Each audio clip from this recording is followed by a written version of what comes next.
There for us, Aisha, and joining us for more on all this, Arkansas Senator Tom Cotton. He's a Republican on the Joint Economic Committee, so we can talk a little bit about that. Morning. You know, it's interesting because we keep reading these stories. I just saw another headline about Kamala Harris reinventing or reintroducing herself to America, and it does feel like the Republicans need to figure out a way, or how are they going to define her, and it's a race to define. Here's Nikki Haley, just one more clip from this interview Bret Baier had last night.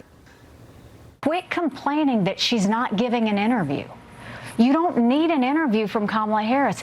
I take her at her word. I take her at her word that she wants to raise taxes for households over $100,000, that she wants to add a pharmaceutical tax and a health care tax. I take her at her word that she thinks that illegal immigrants should be able to vote. This administration is Kamala Harris's administration. Everything that has happened is hers. So define her on that way. How do you see it?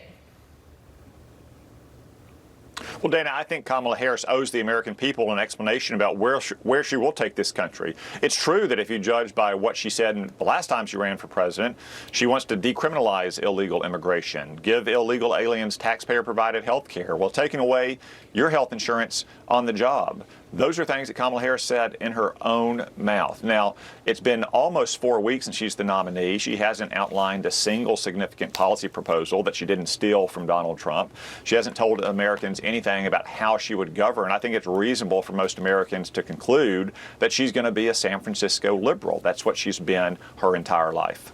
Well, Tim Walz hit the stump, first time solo yesterday. I want to play a clip here. You know, J.D. Vance and others are going after him with his military record and with your military background. I want to get your input. Here is what he said about the attacks leveled against him.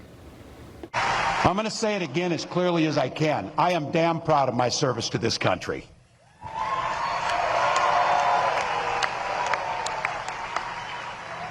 And I firmly believe you should never denigrate another person's service record.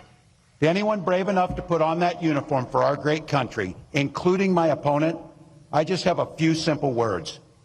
Thank you for your service and sacrifice. So here's the rub, if viewers are not up to speed on it. 2018, he said, on gun control in America, we can make sure those weapons of war that I carried in war is the only place where those weapons are at, that I carried in war. Apparently, he didn't get much further than Europe. So it wasn't Iraq or Afghanistan. The Harris campaign is that he simply misspoke. Now, will voters buy that, Senator? Well, no, and Tim Walz is misrepresenting what J.D. said. J.D. said that he respects Tim Walz's service as he respects all veteran service. It's not a question of his military service. It's his own and his campaign's inaccurate and inconsistent statements about his military record. And Tim Walz should give the American people answers about that, not just speak in a few vague generalities at a campaign rally.